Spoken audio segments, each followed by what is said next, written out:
রূপান্তর ও তটিনীর সাথে মজনুর ভাব হয়ে গেল হুট করেই। তিনজন একসাথেই নোটস কালেক্ট ও বিভিন্ন কাজ করতে লাগলো।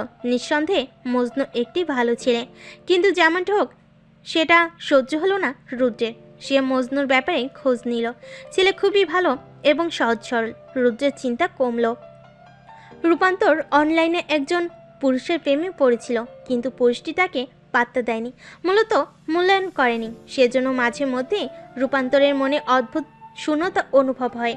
সেটা তো তটিনী ও মজনুর সাথে শেয়ার করেছিল।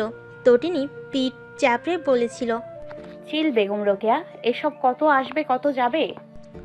মজনু ছিল নির্বিকার। সে শুধু একবার চশমা ঠিক করেই বলেছিল। তুমি কি অনেক পছন্দ করতে তাকে? রূপান্তরের উত্তর ছিল, অনেকটাই করতাম, কিন্তু সেটা ধীরে ধীরে শূন্যে এসে নামছে। যে আমাকে মূল্যায়ন করে না, আমি তাকে নিয়ে ভাবতে চাই না আর। কিন্তু একটু সময় লাগছে শুধু। যথারীতি তাদের ক্লাস চলছে। মজনু গ্রামে ছেলে, সে সিলেট থেকে ঢাকা পড়তে এসেছে। মধ্যবিত্ত পরিবারের সহজ সরল মজনুকে তেমন স্মার্ট মনে হয় না। সে সবসময় দুটো শার্ট পরে। রূপান্তর ও তটিনী মিলে মজনুর জন্মদিনে দুটো শার্ট উপহার দিল, কিন্তু মজনু নিতে রাজি হচ্ছিল না। তার মতে তটিনীরা তাকে দয়া করতে চেষ্টা করেছে। তটিনী যখন রাগ করে বলেছিল, দয়া দেখাবো কেন? তুমি আমাদের বন্ধু না? বন্ধু হয়ে বন্ধুকে কিছু দিতে পারবো না? মজনু দুজনের জোড়াজুড়িতে নিতে বাধ্য হয়। সেই মজনুর সাথে পরবর্তীতে বিয়ে হয়ে গেল রূপান্তরের। আর তটিনী তার ভাব নিয়ে সিঙ্গেল জীবন কাটাতে লাগলো। মজনুর সাথে রূপান্তরের বিয়েটা হয়েছে অ্যাক্সিডেন্টলি ভাবে, সেজন্য দুজনের কেউই মানতে পারলো না। রূপান্তর তার না পাওয়া পুরুষের জন্য দুঃখ করতে লাগলো, আর মজনু দুঃখ করতে লাগলো কেন তার কপালে এমন মানুষ জুটলো যে তাকে কখনোই মেনে নিতে পারবে না। চলুন জানা যাক কি হয়েছিল সেই দিন। রূপান্তরেরা একাদশের ফাইনাল পরীক্ষা শেষে তিনজন ঘুরবে ফিরবে ভাবছিল, তো যথানিয়মে তারা ঘোরাঘুরি করতে শুরু করে ঢাকার অলিতে গলিতে। ঢাকার খারাপ একটি স্থানে তারা চলে যায় নিজেদের অজান্তে। অন্য শহরের মজনুই সেই জায়গা সম্পর্কে তেমন ধারণা নেই। পুলিশ যখন ধরলো তখন তো ছেড়ে দিবে না এমনি এমনি। মজনু ও রূপান্তরের বিয়ে দিয়ে দিল, কিন্তু বাকি রইল তটিনী। তটিনীকে এমনি এমনি ছাড়তে রাজি হলো না সে। রুদ্রকে ইনফর্ম করে। বেচারা রুদ্র বহুত কষ্ট করে এদের বের করে আনে। জন্মের মতো ঘোরাঘুরির স্বাদ মিটে যাওয়ার পর তটিনীরা দ্বাদশের বইয়ে ডুবে গেল। তটিনী আজকাল রুদ্রের চোখে চোখ রেখে কথা বলতে পারে না। তার সেদিনের ঘটনা মনে পড়লে লজ্জা লাগে। ওরকম নিচু একটা জায়গায় সে এভাবে চলে যাবে ভাবিনি। রুদ্র ওয়ার্নিং দিয়েছে ভালো মতো পড়াশোনা করতে, না হলে তটিনীর এই কুকুরটি সবাইকে বলে দিবে। বাধ্য হয়ে তটিনী পড়াশোনায় মনোযোগ দিল। সেদিনের পর আর ঘুরতে যাওয়ার নাম মুখে নেয়নি সে। তটিনী ও রূপান্তর মার্কেটে এসেছে ঈদের শপিং করতে। রমজান মাস শেষ হয়, বেশি বাকি নেই। এক সপ্তাহ আগে থেকেই শপিং করা শুরু করেছে তারা। তটিনী ঘুরে ঘুরে সব কিছু দেখতে লাগলো, কিন্তু কিছুই পছন্দ হলো না তার। রূপান্তরের আজকাল শাড়ির প্রতি ঝোঁক অনেক, তার অনেক পরিবর্তন লক্ষ্য করা যায়। তটিনীর মনে হয় রূপান্তর ও মজনু লুকিয়ে প্রেম প্রেম খেলছে তারই চোখের আড়ালে। সব বুঝতে পেরেও তটিনী রুদ্রের ভয়ে চুপ করে আছে, কারণ রুদ্র সেদিন সেখানে বলেছে রূপান্তর ও মজনুকে যেন বিয়ের কথা কেউ মনে করিয়ে না দেয়। দুজন দুজনের সাথে থাকতে পারে, তবেই না হয় স্বীকৃতি দিবে। রুদ্রের কথা অক্ষরে অক্ষরে পালন করছে ভাবলি তটিনী। শপিং করে মন খারাপ হলো তটিনী। পছন্দ না হওয়া সত্ত্বেও অনেক কিছু কিনেছে সে, কারণ তার রোজা রেখে বারবার শপিং করতে ভালো লাগে না। মুখ গোমরা করে তটিনী যখন বাড়ির গেট দিয়ে ঢুকলো তখন রুদ্রের সামনে পড়ে গেল। রুদ্র তটিনীর মুখশ্রীতে চোখ বুলিয়ে জিজ্ঞেস করলো, কোনো অকাজ করে এসেছিস? তটিনী মুখ কালো করে দাঁড়িয়ে রইল। রুদ্র পুনরায় বলল, জবাব দিচ্ছিস না কেন? কি করে এসেছিস আবার? তটিনী কাঁদো কাঁদো স্বরে বলল, কোনো কিছু পছন্দ হয়নি আমার। রুদ্র তটিনীর হাতের দিকে তাকিয়ে বলল, পছন্দ না হলে হাতে এতগুলো শপিং ব্যাগে কি? তটিনী অসহায় চোখে তাকিয়ে বলল, রোজা রেখে বারবার মার্কেটে যেতে ইচ্ছে করে না রুদ্র ভাই, সেজন্য যা পেয়েছি নিয়ে এসছি, পড়লেই হলো। এত পছন্দ দিয়ে কাজ নেই। দেখুন এখনই কেমন যেন লাগছে। যদিও আরও দু একদিন মার্কেটে গিয়ে ঘুরি তো আমি অজ্ঞান হব নিশ্চিত। রুদ্র নিজের ফোন এগিয়ে দিয়ে বলল, যা পছন্দ হয় অর্ডার দিস অনলাইনে, টাকা লোড আছে ফোনে। তবুও মুখের রিয়াকশন চেঞ্জ কর, তোকে দেখতে ভালো লাগছে না। তটিনী অফারটা লুফে নিল, বলল। আপনি এত ভালো কেন রুদ্র ভাই? রুদ্র কথা না বলে বাঁকা হেসে চলে গেল। তটিনী নাচতে নাচতে বাড়িতে প্রবেশ করলো। রুমে বসে একের পর এক ড্রেস পছন্দ করতে লাগলো।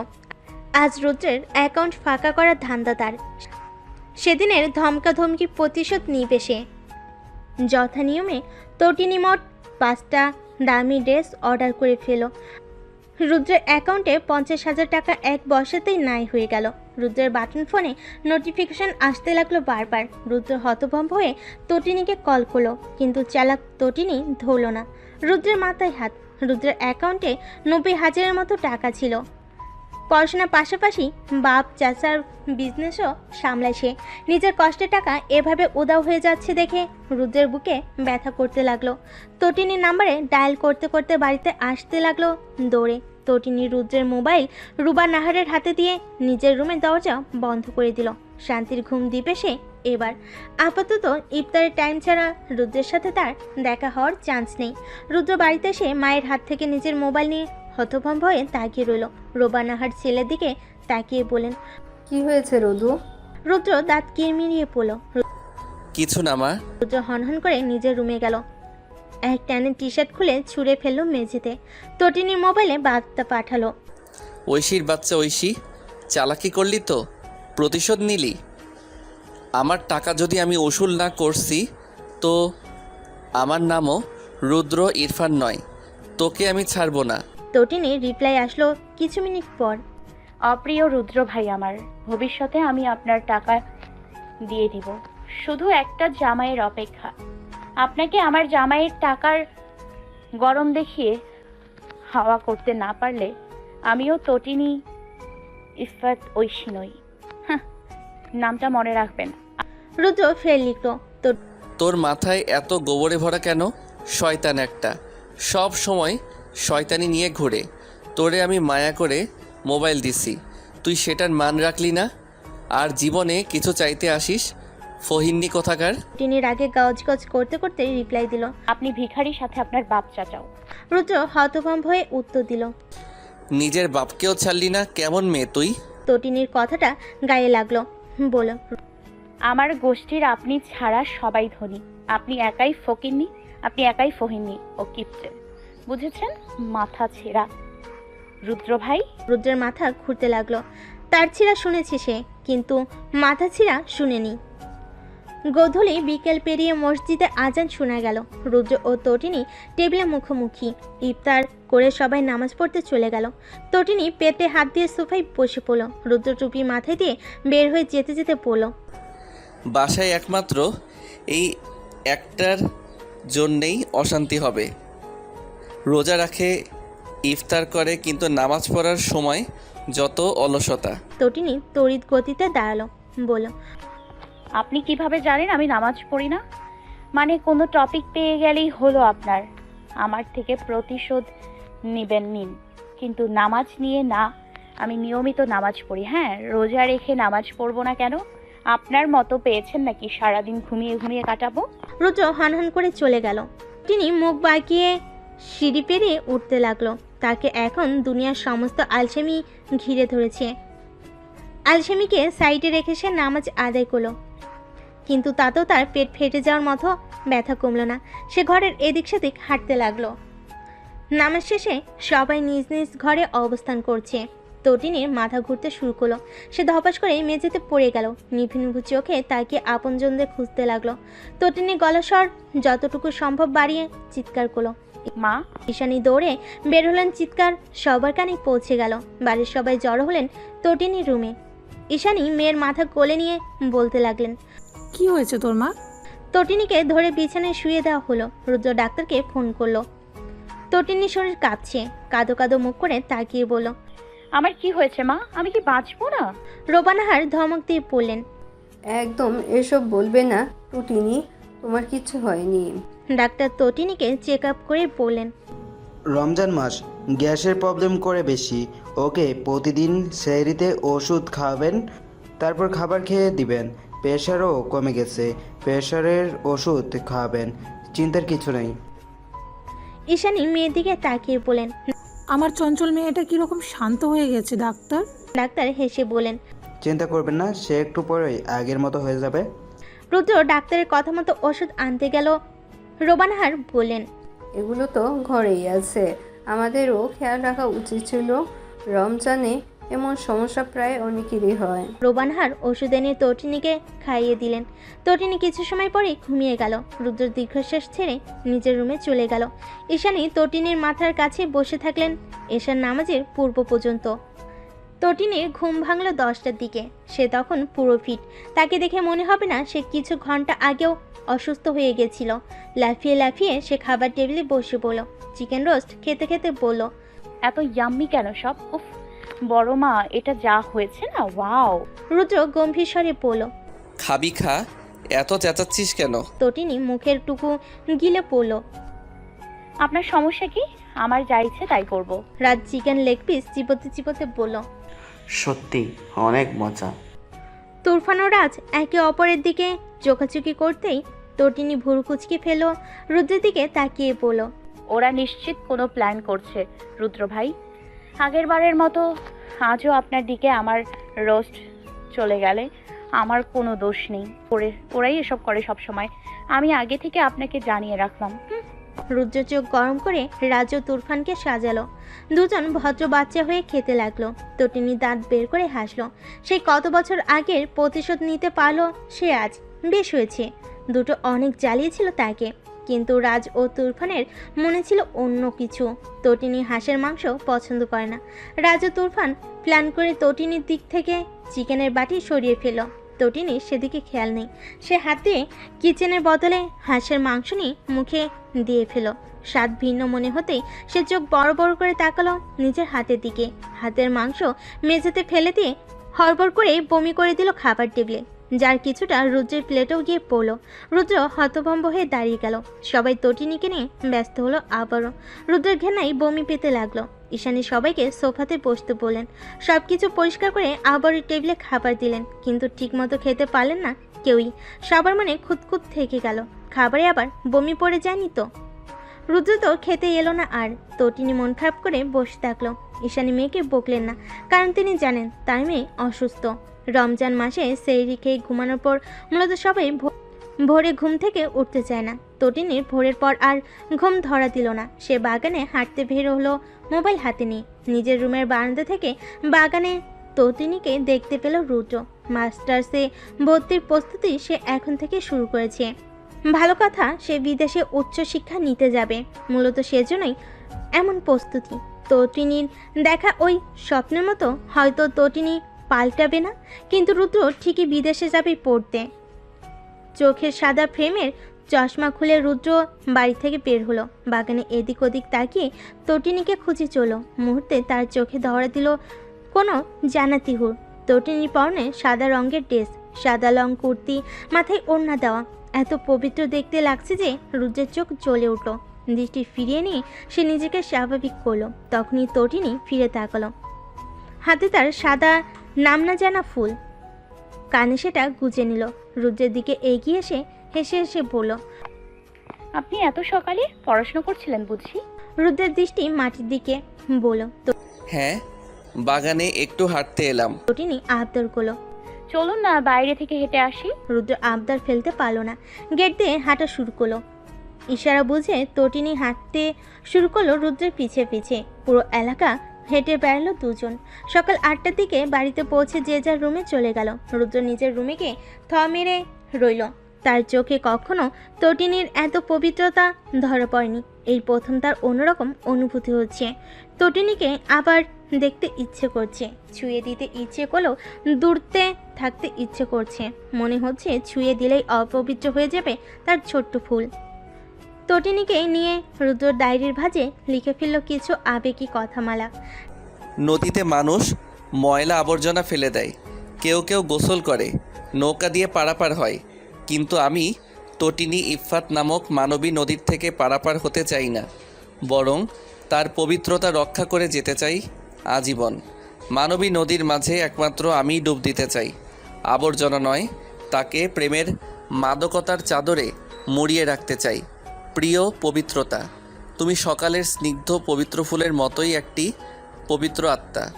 রুদ্রের মনে এভাবেই থেকে যেও, কেমন? ডায়েরি বন্ধ করে রাখলো রুদ্র। সে তেমন কাব্যিকতা নিয়ে লিখতে পারে না, কিন্তু যাই লিখেছে সেটা মন থেকে। রুদ্র আনমনে হেসে ফেল মানবী নদীকে মনে করে।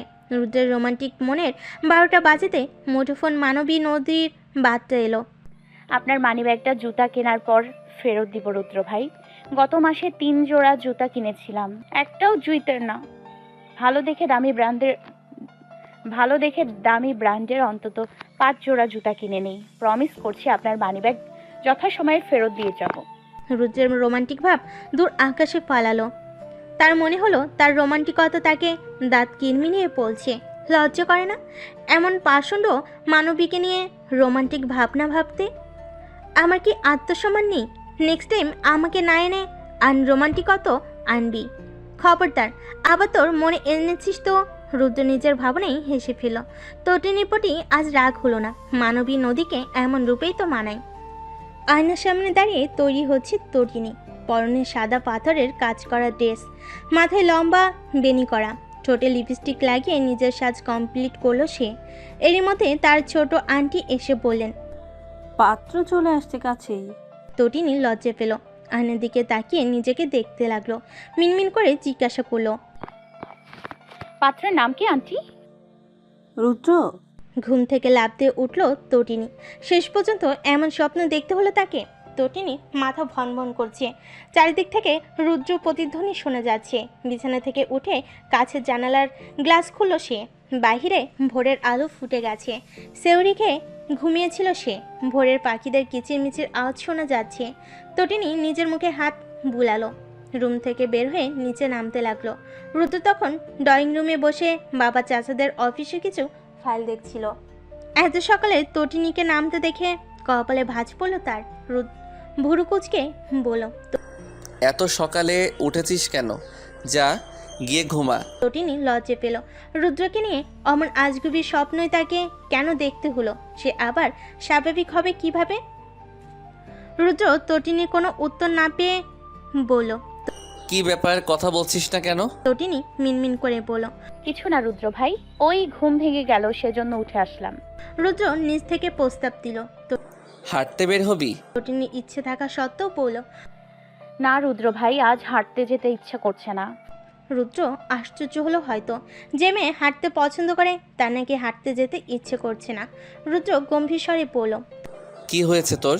কি নিয়ে চিন্তা করছিস? তটিনী গলা শুকিয়ে গেল। রুদ্র উঠে এসে দাঁড়ালো তটিনীর কাছে, বলল, কি চলছে তোর মনে? তটিনী মন খারাপ করে বলল, কিছু না রুদ্র ভাই, আমার আসলে রূপান্তরের ব্যাপারটা নিয়ে চিন্তা হচ্ছে। রুদ্র ভাবুক স্বরে বলল, কোন বিষয়? মঞ্জু ও রূপান্তরের ভবিষ্যৎ নিয়ে চিন্তা হচ্ছে। বিয়ে তো হয়ে গেল, কিন্তু দুজনের সাথে এমনভাবে চলে যেন ওদের মধ্যে বন্ধুত্ব ছাড়া আর কোনো সম্পর্ক নেই। ওদের ভবিষ্যৎ কি হবে রুদ্র ভাই? ওরা কি কখনো এই বিয়েটা মেনে নেবে? তটিনীর দিকে গভীরতা নিয়ে তাকালো রুদ্র, বলল, বিয়ে ছেলে খেলা নয় ঐশী। বিয়ে যেহেতু হয়েছে, আজ ওদের মনে কোনো প্রভাব না ফেললেও কিছু বছর পর ফেলবে। টিনেজ বয়স পার হলেও একটা ছেলের পুরোপুরি বুঝতে সময় লাগে অনেক। মজনু বুদ্ধিমান ছেলে, একদিন বুঝবে সব। রূপান্তর বুঝদার মেয়ে, হয়তো সিদ্ধান্তহীনতায় ভুগছে। কি করবে না করবে ভেবে পাচ্ছে না। তবে একটা সময় পর এগুলো সহজ হয়ে যাবে। বছরের পর বছর গেলে ওরা এটা নিয়ে ভাবতে শুরু করবে। বিয়ে নিয়ে ভাবতে গেলে একজন আরেকজনকে মনে করে থমকে যাবে এবং তখনই দুজনের এক হওয়ার চান্স আসবে। সবই ওদের ইচ্ছের উপর নির্ভর করছে। হয়তো কেউ জানে না ওদের বিয়ের বিষয়ে, কিন্তু আল্লাহ জানেন। আর আল্লাহ তার বান্দাদের কোনো কারণ ছাড়া কখনো কিছুতে ফেলে দেন না। Got it? তটিনী মাথা নাড়ল। রুদ্র পুনরায় বলল, হঠাৎ বিয়ে নিয়ে পড়লি যে? মাথায় বিয়ে নিয়ে কি চলছে তোর? তটিনী নিজেকে যথাসম্ভব স্বাভাবিক করল। রুদ্র যেই চালাক তাকে ধরে ফেলবে শেষে। রুদ্রর গম্ভীর চাহনি দেখে তটিনীর মাথা ঘুরতে লাগলো। দৌড়ে নিজের রুমে গিয়ে দরজা লাগিয়ে দিল। রুদ্র কিছু সেকেন্ড থম মেরে দাঁড়িয়ে থেকে হেসে ফেল। মাথার চুল এলোমেলো করে পুনরায় সোফাতে ফিরে গেল। ডুব দিল অফিসে কিছু জরুরি ফাইল দেখতে। তটিনী, রূপান্তর ও মজনুর মোবাইলে ভিডিও কলে যুক্ত হলো। ঈদের দিন বন্ধ দিয়েছে কলেজে, আর মাত্র 2-3 দিন তারপরই ঈদ। রূপান্তর ও তটিনী কি পড়বে না পড়বে তাই নিয়ে আলোচনা করছে। মজনু গম্ভীর মুখে তাকিয়ে দুই মহিলার কথোপকথন গিলছে। একসময় বিরক্ত হয়ে পড়ল। বাদ দে না এবার, আর কত এক কাহিনী নিয়ে কথা বলবি তোরা। ঈদের দিনের প্ল্যানটা ঈদের দিনই করিস, পড়ে আছে তো 2 দিন। তটিনী দাঁত কিরমির করে বলল, তোর সমস্যা কি? আমরা সারা দিন সারা রাত কথা বলবো, তোর শুনতে যদি না ইচ্ছা হয় ডিসকানেক্টেড হয়ে যা, ফালতু। মজনু বেচারা চশমা ঠিক করে হাত জোড় করে পড়ল। ক্ষমা করে দেন মা, আমার ভুল হয়ে গেছে। আপনারা প্লিজ সাংসারিক আলোচনা শুরু করুন, আমি দর্শক হয়ে আছি। তটিনী ও রূপান্তর পুনরায় কথা বলতে শুরু করলো। মজনু একসময় ঘুমিয়ে পড়ল। নিজেদের আলোচনার ফাঁকে মজনুকে ঘুমাতে দেখতে পেল তারা। দুজন হিহি করে হাসতে শুরু করলো। বেচার মজনু ঘুমের মধ্যে লাফ দিয়ে উঠে পড়ল। স্ক্রিনে তাকিয়ে মন খারাপ করে পড়ল, তোরা এত শয়তান কেন? তোগো আল্লাহ কি দিয়ে বানাইছে বোন? রূপান্তর ও তটিনী হাসতে লাগলো।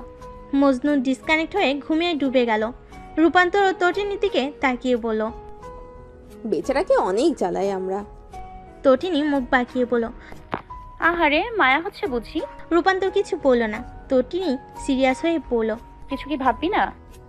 না রে, সময় যাক, পরিস্থিতি কোথায় নিয়ে যাবে দেখি, তারপর না হয় ভাবাভাবি হবে।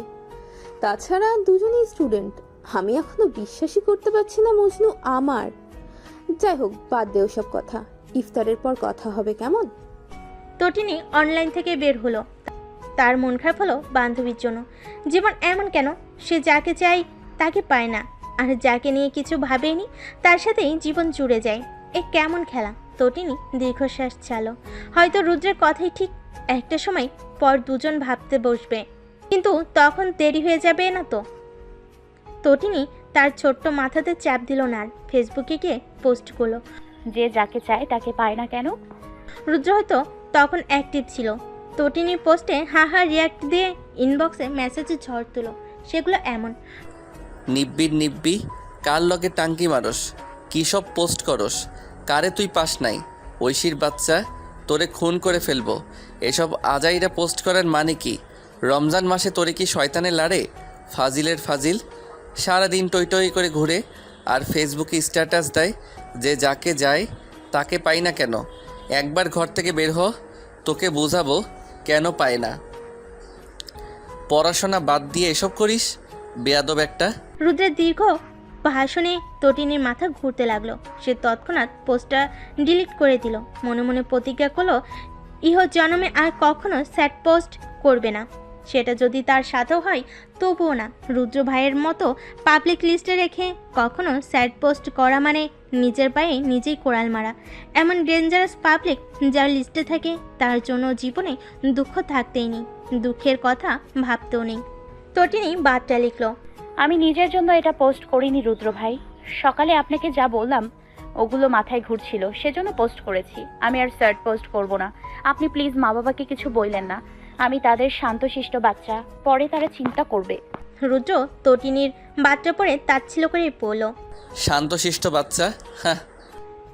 ঈদের চাঁদ দেখার জন্য দৌড়ে ছাদে উঠেছে তারা। তটিনী ছাদের চারিদিকে ঘুরে ঘুরে ঈদের চাঁদ খুঁজতে লাগলো। রুদ্র পেছন থেকে আকাশের দিকে আঙ্গুল দিয়ে দেখিয়ে বলল, এই যে ঈদের চাঁদ ইসি। তটিনী ঈদের চাঁদ মনোযোগ দিয়ে দেখলো, বলল, ঈদের চাঁদ এত সুন্দর কেন রুদ্র ভাই? রুদ্র হেসে বলল, যার মন সুন্দর তার কাছে সব কিছু সুন্দর লাগে তাই। তটিনী অবাক হয়ে পড়ল। আপনি কি আমার প্রশংসা করলেন? রুদ্র পকেটে হাত গুজে টান টান হয়ে দাঁড়ালো, বলল, একদমই না। তটিনী পুনরায় চাঁদ দেখতে মন দিল। রাজ ও তুরফান চিল্লিয়ে আশেপাশের সাদের ছেলেমেয়েদের সাথে চাঁদ দেখার আনন্দ উদযাপন করছে। রুদ্র ফিসফিস করে পড়ল, তুমি একদম বোকা, আমার বোকা ইসি। চিল্লানির জন্য তটিনীর কানে কিছু গেল না। চাঁদ দেখা কমিটির জন্য অপেক্ষা না করে নিজেরাই চাঁদ দেখে ঈদ ফিল নিয়ে মেহেদি দিয়ে হাত রাঙাতে প্রস্তুতি নিচ্ছে সবাই। চারিদিকে বিদায়ের ঘণ্টি বাজছে। মুসলমানদের মাসব্যাপী রমজান বিদায় নিচ্ছে, দিয়ে যাচ্ছে মুসলমানদের ঈদ উল ফিতরের আনন্দ। সময়টা চাঁদ রাত। পার্লার থেকে মেহেদি আর্টিস্ট বুক করা হয়েছে। তাদের হাতে মেহেদির রঙে নিজেকে রাঙাতে ব্যস্ত তটিনী। দুই হাতে মেহেদি দিয়ে দু পায়ে দিতে বসেছে আপাতত। এদিকে তার মা চাচিরা পিঠা বানাতে ব্যস্ত। তটিনীর হয়ে গেলে আর্টিস্টরা তারা দিতে লাগলো। আরও কাস্টমার আছে তাদের। ঈশানী রোবা নাহারকে ঠেলে পাঠালেন, বলেন, আপনি আগে দিয়ে নিন ভাবি, আপনি দিতে দিতে আমি এগুলো ভেজে নিই, তারপর আমিও দিয়ে দেবো না হয়। রোবা নাহার অগত্যা দিতে রাজি হলেন। আর্টিস্ট মেহেদি পড়তে শুরু করলো। রোবা নাহার সোফায় বসে থাকা রুদ্রের দিকে তাকিয়ে বলেন, এই যে পাগলামি করিস না রোদু, আমার কি এখন বয়স আছে মেহেদি দেওয়ার? রুদ্র মোবাইলের স্ক্রিন থেকে চোখ তুলে এক নজর তাকালো, বলল, রোবা সারা বছর না দাও, ঈদে অন্তত খুশি ডাবল করতে মেয়েদের মেহেদি দেওয়া প্রয়োজন। তার জন্য বয়স কোনো ম্যাটার না মা। তুমি আমার চোখে সবসময় সুন্দর। আমার মাকে মেহেদি রাঙা হাতেও মানায়, রান্নাঘরে খুন্তি হাতেও মানায়। নাহার হেসে বলেন। হয়েছে, আর পাম দিতে হবে না তোকে। রুদ্র উঠে রান্নাঘরের দিকে গেল। ঈশানীর সাথে নিজ পিঠা ভাজতে শুরু করলো। ঈশানী মানা করে বললেন, তোমাকে এসব করতে হবে না রোদু, তুমি গিয়ে বসে থাকো, আমি ভেজে তোমাকে দিয়ে আসবো। রুদ্র গরম তেলে পিঠা ছেড়ে দিয়ে বলল, করতে হবে না বললে তো হবে না চাচি আম্মা, মায়ের পর তোমাকেও দিতে হবে। সুতরাং গিয়ে ফ্রেশ হয়ে নাও, আমি ভেজে নিতে পারবো। তটিনীদের বাসার কাজের খালাটি ঈদের ছুটিতে চলে গেছে সকালে, সুতরাং হেল্প করার জন্য আর কেউ নেই। ঈশানীকে জোর করে বের করে দিল রুদ্র। তটিনী হাত উপরে উঁচু করে মেহেদি রাঙ্গা পা দিয়ে ধীরে ধীরে রান্নাঘরে ঢুকলো। হাঁ করে বলল, দিন তো একটা পিঠে, মুখে দিন। রুদ্র একটা পিঠার কিছু অংশ ফুদিয়ে তটিনীর মুখে দিল। খেতে খেতে তটিনী বলল, বাহ, সেই টেস্ট। রুদ্র গম্ভীর স্বরে বলল। বসে বসে খেতে সবারই টেস্ট লাগে। তটিনী চোখ মুখ কুচকে বলল, আপনি কি বলতে চাইছেন, আমি বসে বসে খাই? রুদ্রের সহজ উত্তর। হ্যাঁ, তটিনী ঠোঁট ফুলিয়ে বলল, একদমই না, আমি বসে বসে খাই না আপনার মতো রুদ্র ভাই। রুদ্র দাঁতে দাঁত চেপে বলল। তাহলে কিভাবে খাস? তটিনী দাঁত বের করে হেসে বলল, এখন যেভাবে খেলাম দাঁড়িয়ে দাঁড়িয়ে। তটিনী রান্নাঘর ত্যাগ করলো। রুদ্র হেসে নিজের কাজে মন দিল। রোবানহার মেহেদি পরে সোফাতে বসে আছেন। তটিনী মেঝেতে বসেছে। রাজু তুরফান তটিনীর আশেপাশে ঘুরঘুর করছে, সুযোগ খুঁজছে কিভাবে তটিনীর রাঙ্গা হাত পায়ে সুন্দর ডিজাইন ছড়ানো যায়। তটিনী এদের মতলব খুব ভালোভাবে বুঝতে পারছে, সেজন্য তার বড়মার পায়ের কাছে বসে মেহেদি শুকাচ্ছে। ঈশানীর হাতে মেহেদি দিয়ে আর্টিস্টরা বিদায় নিল। রুদ্র পিঠা এনে রেখেছে সোফার পাশের কাছের ছোট্ট টেবিলে। রাজু তুরফান পিঠা খেতে খেতে তটিনীর দিকে তাকিয়ে জিহ্বা বের করছে। রুদ্র তটিনীর মুখে পিঠা ঠেসে দিয়ে বলল, লাগালাগি বাদ দে। তটিনী কটমট করে তাকিয়ে পিঠা গিলে ফেলল, বলল, আমি গালি, আমি লাগি নাকি আপনার ভাইরা লাগে? সব দোষ আমাকে দেয় সবাই, অথচ দুটো বান্দর যে সব সময় আমার পিছনে লেগে থাকে সেটা কেউ দেখে না। রুদ্র চোখ বড় বড় করে তাকালো। তটিনী মাথা নুয়ে নিজের পায়ের মেহেদি দেখতে লাগলো। রুদ্র এবার রাজ ও তুরফানের দিকে তাকালো। দুজন হঠাৎ করে ফেরেশতা হয়ে গেল, যেন তাদের মতো ভালো মানুষ সভ্য বাচ্চা পৃথিবীতে আর একটাও হতে পারে না। রুদ্র গম্ভীর স্বরে বলল, কি ব্যাপার তোদের? রাজ মুখ ভার করে বলল, কোনো ব্যাপার না ভাইয়া, আমরা ভদ্র বাচ্চা, আমাদের থেকে ভদ্র বাচ্চা পৃথিবীতে আর একটাও তুমি খুঁজে পাবে না। আমরা না থাকলে জাতি ধ্বংস। আর তুমি কিনা আমাদের দিকে চোখ বড় করে তাকাচ্ছ? তুরফান তাল মিলিয়ে বলল, আমার মতো বজ্র বাচ্চা যোগ্য সংসারে আর দুটো পাবে না, পৃথিবীর কোনোতেও পাবে না। বোন সবসময় মিথ্যা বলে, আমি কিছু করি নাই কখনো, আমি তো ফিটার খাই এখনো, তাই না মা? ঈশানী চোখ বড় বড় করে তাকিয়ে বললেন। রুদ্র গলা স্বর যতটুকু সম্ভব উঁচু করে বলল, তাই নাকি? তোদের মতো ভদ্র বাচ্চা পৃথিবীর কোনো কোনায়ও পাওয়া যাবে না। তার মানে বলতে চাইছিস তোরা ছাড়া পৃথিবী নিঃস্ব, পৃথিবীর কোনো মানে নেই? তুরফান ও রাজ মাথা নাড়িয়ে বলল। তুফান একদম। রুদ্র হিসিস করে বলল, এত অমূল ধন আমার বাড়িতে কি করছে? তোদের কালই বিজ্ঞানীদের হাতে তুলে দেওয়া দরকার। পৃথিবীর অমূল্য ধন এভাবে ছড়িয়ে ছিটিয়ে থাকলে তো মহা সমস্যা হবে জাতির। রাজু তুরফান মুখ গোমরা করে বলল, একদমই না, আমরা অবশ্যই গবেষণার বস্তু নই, আমরা মানুষ। আমরা পৃথিবীর যে কোনো জায়গায় যে কোনো কোনায় থাকতে পারি। রুদ্র পিঠার প্লেট রেখে দুজনের সামনে গিয়ে দাঁড়ালো। রাজু তুরফান ঘাবড়ে গেল। রুদ্র দুজনের পিঠ চাপড়ে বলল, ছোট মা, ঈশানী হু বলতেই রুদ্র হেসে বলল, এই দুজনকে ঈদের বোনাস হিসেবে কি দেওয়া যায় বলো তো? ঈশানী হেসে বলেন, দাও, যা ইচ্ছে, ঈদের খুশি বাড়িয়ে দাও। রুদ্র ভুরু নাড়িয়ে বলল। রেডি তো দুজন? রাজু তুরফান একে অপরের দিকে মুখ চাওয়াচাই করলো। তুরফান কাঁদো কাঁদো স্বরে বলল, আমি পৃথিবীর অমূল্য কোনো ধন নই ভাইয়া। আমি তো আমার রুমের সামান্যতম ধন, যাকে মা প্রতিদিন একবার হলো খুন্তি নিয়ে দৌড়ায়। রাজ ভয় পেয়ে বলল, আমিও কোনো অমূল্য ধন নই ভাইয়া। আমি তো এই বাড়ির ঘরের এক কোণে পড়ে থাকি। পৃথিবীর কোনো এই বাড়ির লোকের কোনো অমূল্য ধন নয়। রুদ্র দুজনের দিকে তাকিয়ে হেসে ফেলল। রোবানাহার দুজনের দিকে তাকিয়ে বলেন, আমরা হয়তো পৃথিবীর নয়, কিন্তু তোমাদের মেয়েদের কাছে অমূল্য ধন মনে থাকবে। রাজু তুরফান মাথা নাড়ল। রুদ্র সোফায় বসে বলল, দুজন আর কখনো ঐশীর পিছনে লাগবে না। বোনকে যেন আর ডিস্টার্ব করতে না দেখি, তোমাদের মনে থাকবে? রাজু তুরফান মাথা নাড়ালে তটিনী দাঁত বের করে হেসে বলল, যাক বাবা, দুটোর আজ শিক্ষা হলো তাহলে। রাজু তুরফান কটমট করে তাকালো, অর্থাৎ পরে দেখে নেবে। গভীর ঘুমে আচ্ছন্ন রুদ্র। রোবানাহার ছেলেকে ডাকতে ডাকতে ক্লান্ত হয়ে গেলেন। তখনই হাজির হলো তটিনী। রোবানাহারকে উঠিয়ে বলল, তুমি যাও বড় মা, আমি ভাইয়াকে ওঠাচ্ছি। রোবানাহার চলে গেলেন।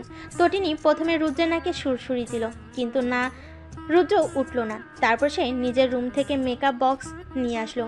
রুদ্রের চেহারায় মানচিত্র পাল্টে দিয়ে কিছুক্ষণ হাসলো নিজ মনে।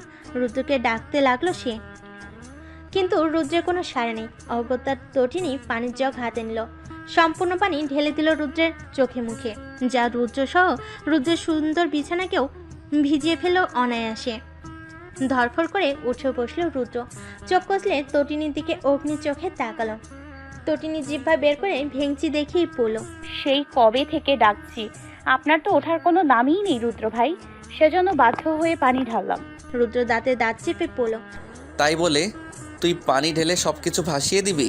তটিনী মন খারাপ করে বলল, কি করব বলেন, বড় মাও আপনাকে ডেকে গেছেন, আপনাকে দুজন মানুষ ডেকে তুলতে পারেনি, কিন্তু পানি ঢালার পর আপনি ঠিক হয়ে উঠলেন। সুতরাং উচিত ছিল প্রথমেই পানি ঢালা আপনার ওপর। শুধু শুধু দুজন মানুষের মুখ ব্যথা হলো আপনাকে ডেকে। রুদ্র চিৎকার করে বলল, গো টু হেল ঐশী, না হলে আজ তোকে খুন করে ফেলবো আমি। আউট। তটিনী দৌড়ে বের হওয়ার আগে জোরে বলল, ঈদ মোবারক রুদ্র ভাই, ভুলেও নিজের চেহারা আয়নাতে দেখতে যাবেন না যেন। রুদ্রর আগে তটিনী শেষের কথা খেয়াল করলো না। চটজলদি বিছানার চাদর পাল্টিয়ে ফেলল। তারপর ওয়াশরুমে ঢুকলো গোসল করতে। আয়নায় নিজের চেহারা দেখে কিছুক্ষণ হতভম্ব হয়ে তাকিয়ে রইল রুদ্র।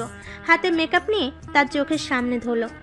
তটিনীর কাজ বুঝতে পেরে রাগ বাড়তে থাকলো দ্রুত গতিতে। নিজেকে মনে মনে বলল, কুল রুদ্র, কুল, বাচ্চা মেয়ে ছেড়ে দে। রুদ্র মেকআপ তুলে গোসল করলো, দেন বের হয়ে শরীরে ঈদের নতুন পাঞ্জাবি জড়িয়ে নিল। মাথায় টুপি পরে বাপ, চাচা ও রাজ এবং তুরফানকে নিয়ে বের হলো ঈদের নামাজ পড়তে। তটিনী ঘুরঘুর করতে লাগলো, কখনো বড় মা তো কখনো ঈশানী পিছনে। ঈশানী রেগে গিয়ে বলেন, যা গিয়ে গোসল কর, দামড়ি মেয়ে হয়ে গেছে, এখনো স্বভাব পাল্টালো না। অগত্যা তটিনী গোসল করে দৌড় দিল। চারিদিকে ঈদের আনন্দ। রাস্তায় বের হতে সবার চোখে পড়েছে বিভিন্ন রঙের পোশাকে নিজেদের আবৃত করা মানব মানবীকে। রাজু তুরফানে খুশি বেড়ে যাচ্ছে সেগুলো দেখে। দুজন এইবার ফার্স্ট ইয়ারে, অর্থাৎ তটিনীর এক ক্লাস নিয়েছে। রাজু তুরফান বাবাদের হাত ধরে মসজিদে প্রবেশ করলো। রুদ্র আগেই মানা করলো, আমার পেছনে একটাও আসবি না। ঈদের খুশিতে সেটা মনে কোনো প্রভাব ফেলো না দুজনের। তারা খুশি মনে নামাজ পড়তে মসজিদে প্রবেশ করলো। গোসল করে তটিনী ভিডিও কলে কানেক্ট হলো রূপান্তরের সাথে। রূপান্তর একের পর এক ব্রাশ ঘষছে নিজের গালে। তটিনী চোখ বড় বড় করে তাকিয়ে সেসব দেখছে। রূপান্তর মেকআপ করার এক ফাঁকে তাকিয়ে বলল, কি মা, এত কি দেখিস? জলদি বের হতো, আমি আসতেছি তোদের বাড়িতে, একসাথে ঘুরতে বের হব। তটিনী ঈদের ড্রেস গায়ে চড়ালো, মেকআপ করে নিজেকে অপসরি লুক দিয়ে তবেই থামলো। এদিকে নামাজ পড়ে বাসায় কবে এসেছে রুদ্ররা। সোফায় বসে আপাতত সবাই পিঠা, সিমাই, নুডলস আরও কত কি খেতে ব্যস্ত। তটিনী নিজেকে ঠিকঠাক করে সিঁড়ি দিয়ে নামতে লাগলো। সবাই খাওয়া বাদ দিয়ে সিঁড়ির দিকে হাঁ করে তাকিয়ে রইল। রুদ্র গালে হাত রেখে মুচকি হাসলো। পকেট থেকে দুটো 500 টাকার নোট বের করে তটিনীর দিকে এগিয়ে দিল। তটিনী লুফিয়ে নিল সেটা। তাহসিন ইরফান 5,000 টাকা দিলেন। তাহির ইরফান দিলেন 7,000। ব্যাস, তটিনীকে পাইকে। রাজু তুরফান সুযোগ বুঝে তটিনীর পায়ে ধরে বসে পড়ল। তাদের এক কথা, সালামি দেবন। রুদ্র মুখ চেপে হাসতে লাগলো। তটিনী কাদো কাদো মুখ করে পড়ল। ও বাবা, ওদের বলো আমার পা ছাড়তে। রাজু তুরফান আরো জোরে চেপে ধরল। বলো, তুরফান, সালামি দিয়ে দে। তটিনী নিজের সদ্য পাওয়া সালামির দিকে তাকালো। সেখান থেকে দুটো 500 টাকার নোট দুটোর দিকে এগিয়ে দিল। রাজু তুরফান খুশিতে তটিনীর পা ছেড়ে সোফায় বসে পড়ল। তটিনী ঠোঁট উল্টে বলল, শয়তানগুলো, আমার সালামির টাকা নিয়ে নিলি? রাজ মুখ বাঁকিয়ে বলল, কত টাকা পেয়েছিস? 1,000 দিয়ে তোর তো আর কমলো না, আরও বাড়িয়ে দিতে পারতি আমাদের। তটিনী ভেংচি কেটে রোবানাহারের দিকে চলে গেল। রোবানাহার তটিনীর দিকে 500 টাকার নোট বাড়িয়ে দিলেন। তটিনী সেটা পেয়ে খুশি হয়ে গেল। রুদ্র হেসে বলল, এইবার আগে সালামি পেয়েছিস, নে এবার পায়ে ধর সবার। তটিনী মুখ বাঁকিয়ে বলল, পায়ে ধরে সালাম করা জায়েজ না, আমি মুখে সালাম দিব সবাইকে। তটিনী সবাইকে মুখে সালাম দিয়ে ঈদ মোবারক জানালো। রুদ্র গম্ভীর স্বরে বলল, বেঁচে গেলি। আগে সালামি দিয়ে দেওয়ার জন্য এইবার তোকে পা ধরতে হচ্ছে না, না হলে পা ধরার পর সালামি দিতাম। তটিনী সানগ্লাস চোখে পড়ে ভাব নিল। সোফায় বসে খেতে শুরু করলো। রূপান্তরের আগমন ঘটল তখনই। সে প্রথমে সবাইকে সালাম ও ঈদ মোবারক জানালো। নিজের সালামি বুঝে নিয়ে বসে পড়ল তটিনীর পাশে। খেতে খেতে রূপান্তর বলল, আন্টি, আমিও তটিনী ঘুরতে বের হব একটু। ঈশানী হেসে বললেন, বেশ তো, বের হও, কিন্তু সাবধানে থাকবে, অচেনা কোথাও যেও না। পারলে রৌদ্রকে সাথে নিয়ে যাও, তোমাদের দেখে রাখবে। রূপান্তর ও তটিনী একে অপরের মুখ চাওয়াচাই করলো। তটিনী ঠোঁট উল্টে পড়ল, আমরা বাচ্চা নই মা, বড় হয়ে গেছি, নিজেকে সেফ রাখতে পারবো। তাহলে তো হলোই, তবুও সাবধানে থাকবে। ঈশানীর প্রত্যুত্তরে দুজন খুশি হলো। সামনের সোফায় বসে থাকা রুদ্র গম্ভীর স্বরে বলল, তোর সাথে যাওয়ার জন্য আমি মরে যাচ্ছি না। আমারও বন্ধুদের সাথে ঘোরাঘুরি করা বাকি, তাদের রেখে তোর বডিগার্ড হতে যাব কোন দুঃখে। তটিনী চুল কানে গুজে পড়ল। আমি তো বলিনি আপনাকে আমার সাথে যেতে, তাই না? রুদ্র কথা বাড়ালো না। চোখে সানগ্লাস লাগাতে লাগাতে বের হয়ে গেল। তটিনী ও রূপান্তর বের হলো তার কয়েক মিনিট পর। দুজন বের হয়ে হাঁটতে শুরু করলো। রাস্তার মোড়ে রুদ্র নায়কদের মতো লুক নিয়ে বাইকে বসে আছে। মেয়েরা যেতে আসতে চোখ দিয়ে গিলে খাচ্ছে। তটিনী দাঁত চেপে রুদ্রের পাশে গেল, বলল, এখানে কি করছেন? মেয়েদের দেখাচ্ছেন নাকি? রুদ্র নিরীহ চোখে তাকিয়ে হাসলো। রুদ্রের বের হয়ে আসা চুল 2 আঙ্গুলের সাহায্যে কানে গুজে দিয়ে বলল, একদম না, কোথায় যাবি, চল পৌঁছে দেই। তটিনী ভুরু কুচকে বলল, আপনি না বন্ধুদের সাথে ঘুরবেন? এরই মধ্যে রূপান্তর চোখ বড় বড় করে তাকিয়ে শুধালো, বুঝি বুঝি, আমি তো বাচ্চা নই না। হায় আল্লাহ, এতদিন আমি কোন জগতে ছিলাম? এ দুজন তলতলে উড়োজাহাজ চালাচ্ছে গো। তটিনী ঠোঁট চেপে হাসি আটকলো। রুদ্র নিজের চুলে ব্রেন ওয়াশ করে তটিনীর দিকে তাকালো। তারপর রূপান্তরের দিকে তাকিয়ে বলল, আপনার ভরসায় ছাড়ছি শালিকা, দেখে রাখবেন। রূপান্তর বুকে হাত চেপে বলল, হায় আল্লাহ, আপনি তো বোম ব্লাস্ট করতেছেন দুলা ভাই। চাপ নেবেন না, আমি ঠিক দেখে রাখবো। রুদ্র বাইক নিয়ে সাই সাই করে চলে গেল। রূপান্তর তটিনীর দিকে চোখ গরম করে তাকালো। তটিনী লজ্জায় কথা বলতে পারছে না। রূপান্তর ভুরু নাচিয়ে পড়ল। তলে তলে এত কিছু বান্ধবী? তটিনী মিনমিন করে পড়ল, সেরকম কিছু না, বিশ্বাস কর। তাহলে কিরকম কিছু? আমাদের প্রেম টাইপ কোনো সম্পর্ক নেই। উনি কখনো আমাকে এসব নিয়ে কিছু বলেনি। রূপান্তর তটিনীর এক হাত ধরে পড়ল, বুঝতে পারছি, দুলা ভাই আমার হালালে বিশ্বাসী। তটিনী লজ্জা পেল, বলল, আমিও কখনো কিছু বলিনি। বাদ দেই টপিক, আমাকে লজ্জা দিতে এসব বলে চলে গেছে। আমি এখন সামনেও যেতে পারবো না, প্রথমবার এমন করেছে। রূপান্তর প্রাউড ফিল করে পড়ল, যাক, আমি তাহলে একটা ভালো কাজের কারণ হলাম কি? তটিনী রূপান্তরের হাতে খুশি মালো, কিন্তু মনে চলেছে তার নানান ভাবনা। এ কেমন প্রণয়! দুজন দুজনকে না বলে মনে মনে বিশাল এক প্রেমময় সমুদ্র গড়ে উঠেছে। সেটা দুজনেই বুঝতে পারছে, অথচ কেউ কাউকে বলছে না। কিন্তু বারবার মনে হচ্ছে আমার সে আছে।